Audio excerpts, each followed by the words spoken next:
The UFC has been signing a lot of Australian talent recently, especially over the last year or so, and I don't think that's going to stop. They've got UFC 293 coming up in September, and they're going to probably do at least 2 Australian cards per year going forward. So to do that, they're going to need more Australian talent on the roster. Now, this is just going to be a series that I'm going to be doing in general from heaps of different countries, but this particular video is about the best MMA fighters that are very close to the UFC level or are UFC level from Australia. This list has 23 fighters on it. I do believe I probably have missed a couple of fighters. There are a lot of really good prospects out there that are like 2-0, 3-0, 4-0 from Australia, but they're just a little bit too inexperienced for the UFC to seriously consider picking them up, so they haven't made the list. But the fighters in this list, I do believe, are very close to potentially getting that opportunity in the UFC, and a fighter that has already got that opportunity is Tom Nolan. He is 5-0 and he is a lightweight.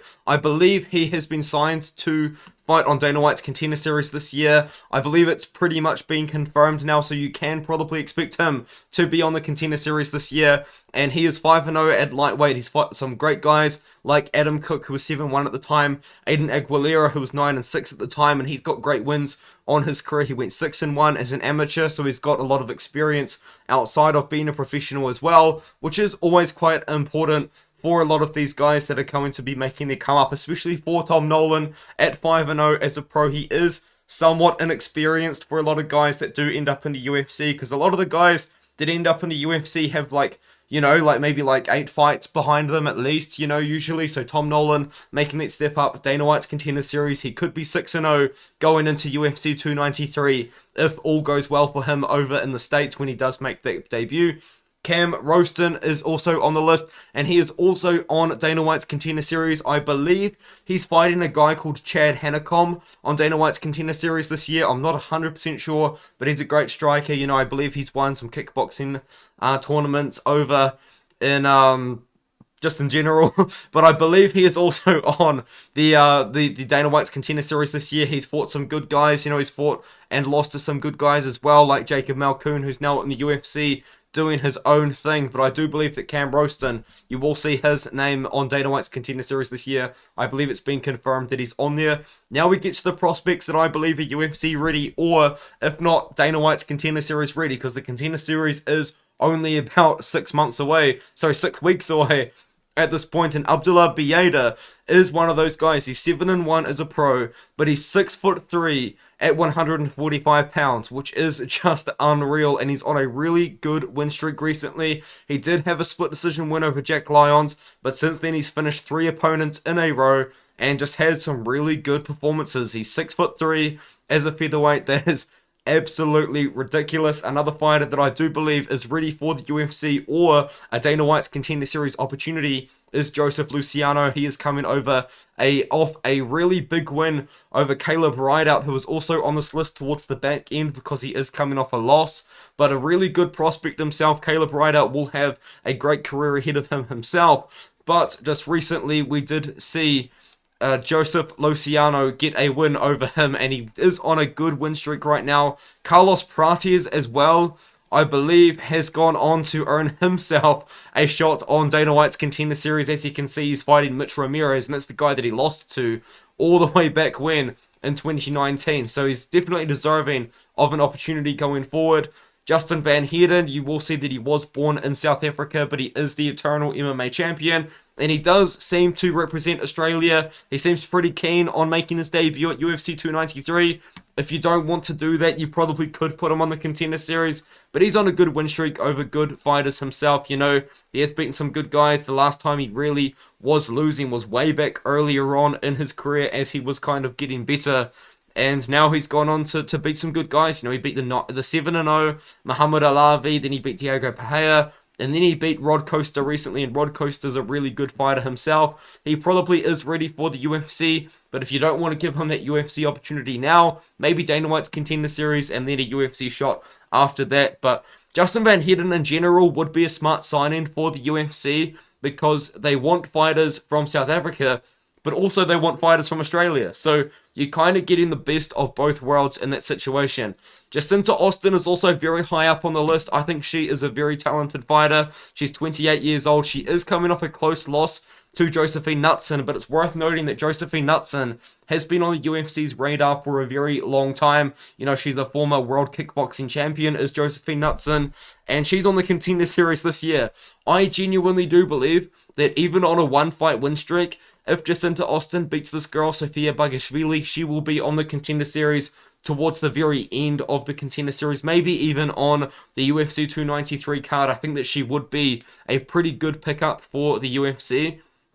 Another good fighter from Australia is Khan Offley. He is 11-2 at the moment, 29 years old, so he's still about to enter his prime, and he's also beaten some good guys and hasn't lost since 2016, and he's beaten some great guys, 6-2, 4-6, you know, but 5-2, 6-3, 6-1 recently over Jarrett Wilbraham, who is also on this list, but he's a little bit lower down on the list because he is also coming off a loss recently, and that loss was to Khan Offley. Really good fighter from Australia. You can probably see this guy potentially in the UFC or a bigger promotion soon. The next one is Trent Girdham. Trent Girdham. Normally, I wouldn't actually include a guy like Trent Girdham because the reason why is Trent Girdham actually, I believe, is actually signed to Ryzen right now. So normally there's a lot of guys over at One Championship from Australia that I don't have on this list for obvious reasons. They're literally signed to One Championship, but Trent Girdham, you know, he's having a mixed success in Ryzen. You know, he has gone 0-2, but he's fought some good guys. Like, he fought Naoki Inoue, who's a fantastic fighter. He fought Victor Henry, who's in the UFC. You know, like, he's having a good career. He's only 25 years old. He's a striker, he's a boxer, he's a kickboxer. He kind of does it all. But Trent Girdham's 25 years old, and he is rocking a fantastic mullet in this photo. Like, can we get some comments below giving some support, some appreciation for this beautiful mullet? Like, that's a good one. You know, it's a blonde mullet as well, so you know he's going all out with it. But anyway, we will move on. Sean Gossie is also on this list. He is 8-1. He is 26 years old. He's coming off, you know, he hasn't really beaten the best level of competition in his career, but that's what Dana White's Contender Series is for, is it not? Let's test prospects against each other that we don't know how good they really are, and I think Sean Gossie would be a good example of that. You know, he's beaten Steve Erceg, and then he went on to beat guys that were 2-0, 1-1, 2-2, 2-0. We don't know how good Sean Gossie is because he's not really beating guys with experience, so let's put him on the Contender Series against another guy that has a similar record, you know, someone else that maybe has 7, 8, 9 professional fights and has a good winning record. And let's see, you know, let's see if Sean Gossie is ready for the UFC. I think he would be a good guy and like a perfect example of why Dana White's Contender Series exists, to test these prospects that we don't know if they're ready for the UFC or not. And we'll find out if Sean Gossie is ready for the UFC with the Dana White's Contender Series fight. The next one is Anthony Drellich. He is 5-1 right now. He's coming off a pretty good win over 4-2 opponent, but he probably does need a fair few fights before he does get a big opportunity. But I did think that he would be worth kind of putting on this list. Maybe you could see more of him in the future. Stuart Nickel is a good fighter. He's a flyweight. He's 6-0 right now. No amateur fights to my knowledge, but he's also fought over in some pretty big opponent. What am I even on about? Promotions, you know, Absolute Fighting Championship, ACB. I believe they're like another promotion besides of ACA. But he's had his own good career, you know. He's kind of had breaks every now and then, but he's still 6-0 right now. If he wants to make a really big step up in competition, maybe he could be ready for Dana White's Contender Series this year. Maybe he wants to take a year off, maybe get another fight in, but he's 6-0. 6-0 is a really good looking record for a big promotion like the UFC that probably will be looking to sign someone with a undefeated record. So I think Stuart Nickel could potentially be a guy to keep your eye out on if Stuart Nickel does decide to, you know, keep fighting, because he doesn't fight that often. You know, he fights about once a year, which isn't very often, but if he wanted to maybe fight a couple of times a year, I mean, I wouldn't be opposed to it, but I think he's a guy to keep your eye on. Jarrett Wilbraham, a guy that I mentioned earlier, 7-2. He is coming off that loss recently to Khan Offley, but he bounced back with a win over a 3-1 opponent in Brad Ramsey. He's lost to Cody Hadden, who's a good prospect himself. I believe he's also on the list is Cody Hadden. He is actually, he's on the list towards the end because he's inexperienced. But anyway, We're talking about Jarrett Wilbraham. He's a good prospect. You know, he is coming off a couple of losses recently. He will be a guy that you'll probably just have to give maybe a year of just maybe fighting a couple more times. If he can get a couple more wins in a year, you could see him on Contender Series next year, or in a position to put himself on the Contender Series next year. So keep your eye out for Jarrett Wilbraham. I think if he gets a couple more wins, goes on a 3-4 fight win streak, you will see his name pop up again. The next one is Sima Cardi Kakimbo. He's 5-1. He's a featherweight. Once again, fought a couple of good guys. Colby Thickness is a really good prospect. I think I forgot to put him on. I did forget to put him on the list, but the reason was he was 3-0. But I have heard of Colby Thickness. I've seen him fighting for Eternal and Hex before. But the point is, I'm here to talk about Sima Cardi. I think that you might see this guy one day. You know, like, he's a pretty good fighter. He's 5-1 right now. He's 26 years old. He's got plenty of time to make improvements, plenty of time to get some wins behind him, and maybe go on to do something. Another fighter that has probably got to get 1 or 2 more wins is Lisa Curacao, and the reason why, actually no, sorry, I got her confused with somebody else, but she's on a really good win streak right now. She probably is potentially in a position herself where she could fight on the Contender Series. Maybe she's one win away, but she actually lost to Jacinta Austin, who's really early on this list, and now she's gone on a very good win streak recently, to the point where she's now on a 6-fight win streak. Her one loss coming to Jacinta Austin, who I think is probably very close to ready for the UFC. And I think Lisa Curacao is probably deserving of a bigger opportunity for Dana White's Contender Series. Maybe you want to see her get another win, as I kind of said. But at this point, she is on a 6-fight win streak. Maybe she can get another win. She will be in a very good position to be looking at a bigger promotion like the UFC, like Dana White's Contender Series, something like that. The next fighter is Blake Donnelly. Now, Blake Donnelly actually got knocked out recently to Quillan Salik, who is also on this list. He's coming up. Now, I didn't put him on as high as Blake Donnelly because I do believe that Blake Donnelly, honestly, probably only goes on like a 2-3 fight win streak after this. You probably will see him in a bigger promotion. I think if he beat Quillan Salik in that fight, he would have probably been on Dana White's Contender Series. It's just unfortunately that he got knocked out like he did, but I think he's in a very good position to put himself in a good position. Maybe next year at this point, you know, maybe 2 more wins, take some time off, get a couple of wins, and maybe come back and try and get on the Contender Series next year. Another fighter that has to take some time off is Jack Becker, because unfortunately he suffered a really nasty leg injury earlier last year. Now, he might be looking at making a return maybe in the next few months, but yeah, it was just really bad. One of those nasty Chris Weidman style leg injuries. I think you will see him come back. If he can come back and look like he did, you will probably see him maybe get a win for Eternal, maybe 2 wins for Eternal, and then you'll see him probably on the Contender Series or in the UFC at some point. And now we move on. This is an interesting case, right? You might look at this and be like, hold on, you've got a boxer here, Isaac Hardman. This could be, like, I've heard a little bit of kind of around the place, that Isaac Hardman might be making a return to MMA. If he isn't, let me know in the comments. But Isaac Hardman's gone 13-2 as a boxer, but he's recently taken a couple of losses, and taking losses in boxing is a really big deal. But the thing with Isaac Hardman is, this guy has a crazy MMA record to come back on. He is 9-0 as an MMA fighter, and I genuinely believe with his boxing background, Isaac Hardman could go back, fight a guy with experience in MMA, and if he wins that fight, you're looking at a potential Dana White's Contender Series opportunity off that with your boxing career that you've built up. Now, maybe Isaac Hardman prefers boxing, maybe he wants to continue boxing, but I just read somewhere that Isaac Hardman was potentially coming back to MMA. Maybe that was wrong, maybe I got fooled into something, but that's an interesting case that I did want to put in the video, just in case that was true and somebody did comment and say something like, you know, Isaac Hardman, he could be coming back to MMA. Why is he not here? That's why he's here. Maybe a bad call by me, but I read something that Isaac Hardman potentially is looking to come back to MMA. Who knows? But that's kind of why I put him there. Josh Togo is pretty far back in the list. It's because I don't know how to feel about Josh Togo.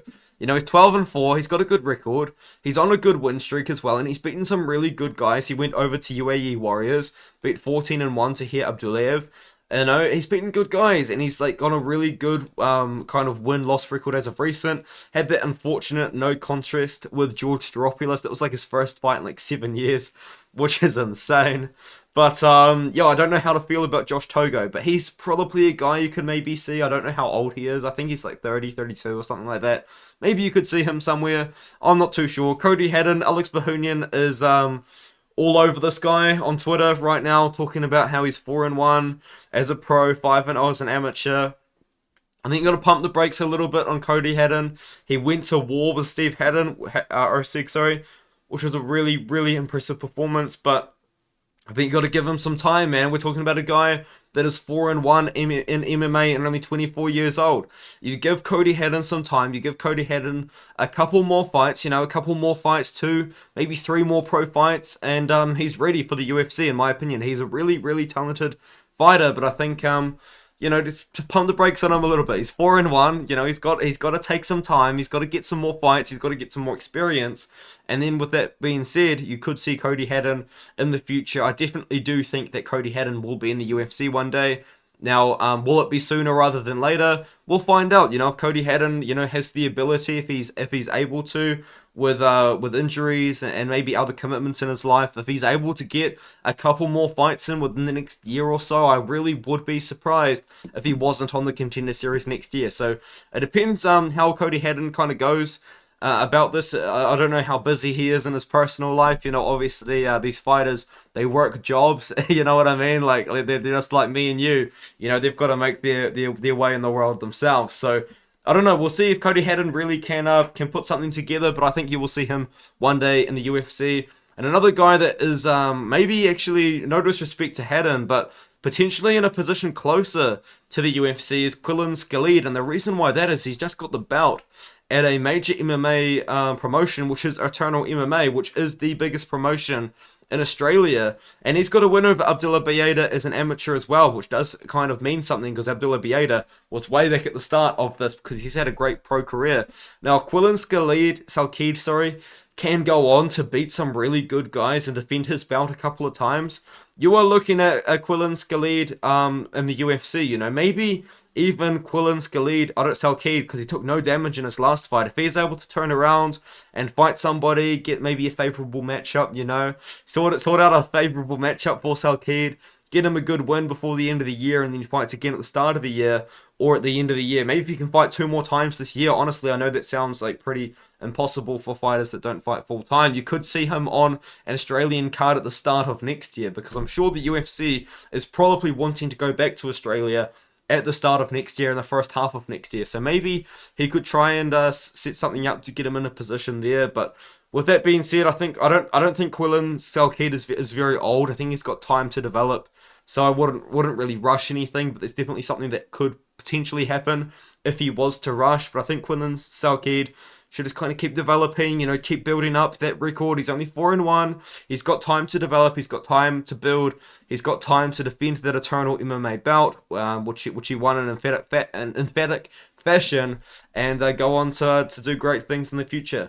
Another fighter that I think you probably will see in the future is Caleb Rideout. He is coming off a loss because he did lose to Joseph Luciano, who was early on in this sort of in this video, but he's got a really good win over Kevin Jousset.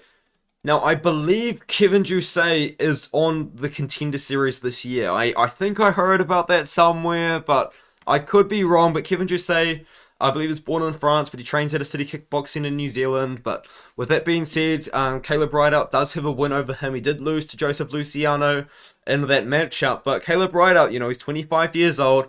Once again, he's probably only 2-3 wins away from a Contender Series opportunity next year. There's no doubt the UFC has their eyes on this guy. I think you just got to give him time, give him another year. Maybe if he can fight, 2-3 more times, go on a 3-fight win streak after that loss, he'll be in a position to go on the Contender Series next year. And then the next fighter is Dan Jones, who is 8-0, great record, but he hasn't actually physically fought since 2019. But he's got a cancelled fight, which was in 2023. Dan Jones potentially is looking to come back, and if he can get a win, a 9-0 record looks really good on paper, doesn't it? So maybe if Dan Jones can maybe fight sometime soon. Maybe he can kind of push his way into the UFC or push his way into a major promotion. And then on top of that, the final fighter on this list is David Martinez. Now, David Martinez, he seems to kind of be a staple of the Australian regional scene. He fights very often. You kind of see him at every other Eternal MMA card. And he does headline cards as well. Like, he's a pretty big name within the Australian fan base, but unfortunately he is just losing every now and then. Like, he did lose to a guy with a losing record, which is just unfortunate. And then he lost to Blake Donnelly, who I believe was on this list. He was on this list. But yeah, I feel like you could see David Martinez, but I think David Martinez is really going to have to go on maybe like a 3-fight win streak, 4-fight win streak before he's kind of taken seriously by like the UFC to pick him up and sign him. So maybe David Martinez is a guy you see in the future. But with that being said, that is absolutely everything. If I missed someone, let me know. If you liked this video, let me know. If you've got a country that you want me to cover, let me know. To kind of give you an idea of who I'm looking at next. I'm actually looking at making a video on the best fighters from Indonesia, because I think that's very interesting. I think there's a lot of really good talent to potentially come out of Indonesia. Maybe not right now, but in the future, you might see a couple more Indonesian fighters in the UFC. I'll go over that more when I make the video. But I do think Indonesia is a very interesting spot for MMA, and maybe even the future of MMA, because Indonesia has men's atomweight and men's strawweight. If the UFC was ever to introduce men's strawweight, which would be, it would be interesting, wouldn't it? It would be interesting. I think you really would see a lot of fighters out of Indonesia come out of nowhere and make it to the UFC in that weight class. But with that being said, I'll move on. It's a 20-minute video. Hopefully you guys liked it. If you made it all this way and you haven't liked the video, please do. If you made it all this way and you haven't subscribed, please do. And with that, I'll see you guys in the next one.